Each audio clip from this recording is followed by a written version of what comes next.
Howdy, you gangsters. Welcome to Gattsy on Goosebumps, the show in which I review every single Goosebumps book from R.L. Stine's original series. And today, we are looking at another Goosebumps book, and it's called Goosebumps number 35, A Shocker on Shock Street. You've got this giant praying mantis, or grasshopper, metallic, I think.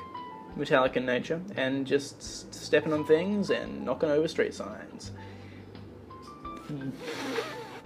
I want to know what old mate RL was smoking when he thought of that one. Tagline is, it's a real dead end.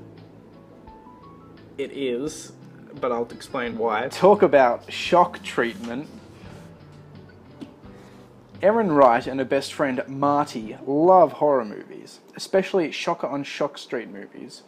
All kinds of scary creatures live on Shock Street. The Toadinator, Ape Face, the Mad Mangler, the Wily Wanker, Fantastic Mr. Faps. Two of those were made up. But when Erin and Marty visit the new Shocker Studio theme park, they get the scare of their lives. First, their tram gets stuck in the Cave of the Living Creeps. That's the worst cave. And then they're attacked by a group of enormous praying mantises. Real life is a whole lot scarier than the movies, but Shock Street isn't really real, is it?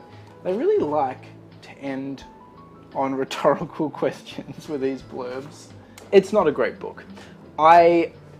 It was a chore to read this one. How often can you say that about a book that is for children? Erin's dad is like a robotics engineer. He designs all like robots for movies, particularly the Shock Street movies, which is like I guess it's a franchise. I guess all these scary things happen on Shock Street.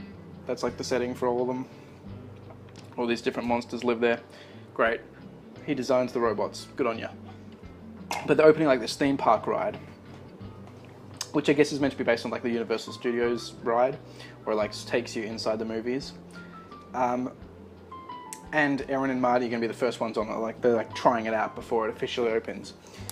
Here's the problem with that though. Shock Street isn't a real franchise.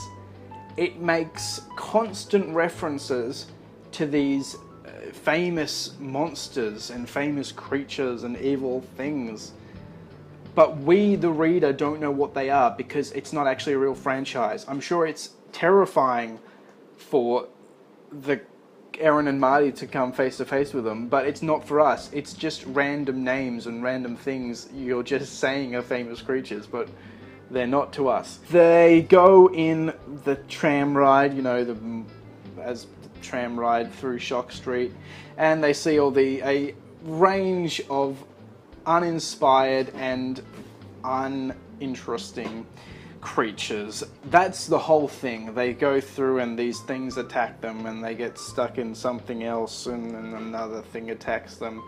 And they start to realize that maybe this is real, like the Shock Street movies, they must be real. All these creatures are actually genuinely attacking us. This doesn't feel like a ride. I can't tell you what specifically happens. There's like a freaking wolf and a giant praying mantis, etc. Anyway, it comes to the end, and then out of nowhere, the directors like cut. And they're like, what? They're like, you guys were in my film, the latest Shock Street film. We were filming you the whole time. So that's the twist ending. Oh wait, no it's not, because then in the same chapter, it turns out that director is also a robot. And they're like, what? What's going on? What is happening? And then they see Erin's dad. And they're like, what's going on? I don't know. The final chapter is, it turns out Erin and Marty were robots as well. They were robots to test how good the ride was, I guess. So that's good. I'm sorry, I'm not usually this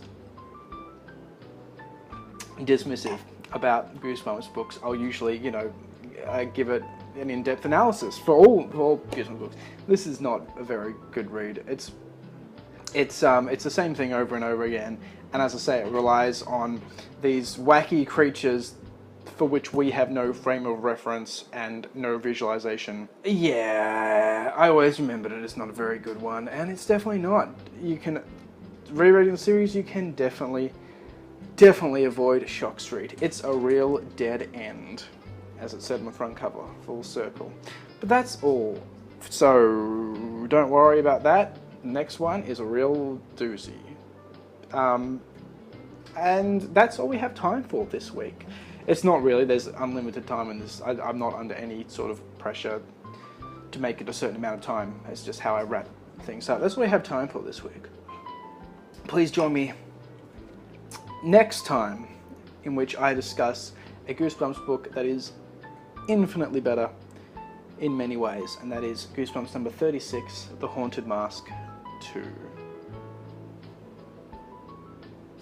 As always, thank you for watching, and please stay spooky.